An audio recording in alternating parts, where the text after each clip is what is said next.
இயக்குனர் பி. வாசு. நெறைய உணர்ச்சிபூர்வமான படங்கள குடுக்கறதுல அவரு ரொம்ப பெரிய லெஜெண்ட் அப்படின்னு கூட சொல்லலாம். ரஜினிகாந்தோடைய சந்திரமுகி படத்துல அவருடைய அனிமேஷன் திறமை நம்ம எல்லாருக்குமே தெரிஞ்சது. அவ்ளோ தரமான படங்கள் குடுத்த இவரு, இன்னொரு திறமையான படம் எடுக்க போறாரு. அதுல நடிக்க போற ஹீரோயின் எல்லாருக்குமே ரொம்ப பிடிச்ச, ரொம்பவே பரிட்சயமான முன்னணி ஹீரோயின். அதாவது ஒரு குழந்தை பிறந்ததுக்கு அப்புறம் கூட ஹீரோயினா நடிக்கிற ஒரு தகுதி இருக்கிற ஒரு ஹீரோயின். இவ்ளோ சொல்லி உங்களுக்கு தெரிஞ்சிருக்கும்னு நெனைக்கிறேன்.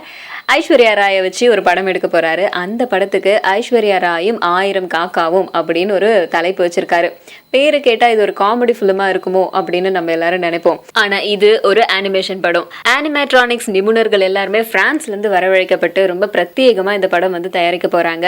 அது மட்டும் இல்லாம இந்த படத்துடைய கதையை சொன்னதும் ஐஸ்வர்யா ராய்க்கு ரொம்பவே பிடிச்சு போச்சாம். ஒரே வார்த்தையில வாவ் அப்படின்னு சொல்லிட்டாங்களாம். பி. வாசு கூட ஐஸ்வர்யா ராய் வந்து ஒர்க் பண்ண போறது உறுதியாயிருக்கு.